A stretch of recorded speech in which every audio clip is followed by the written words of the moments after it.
After a strong earthquake strikes Cebu, a major academic institution faces damage to its buildings and infrastructure. Some classrooms and dormitories show visible cracks while others appear safe.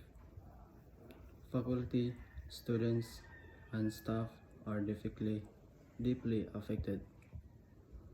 Some have lost homes or loved ones.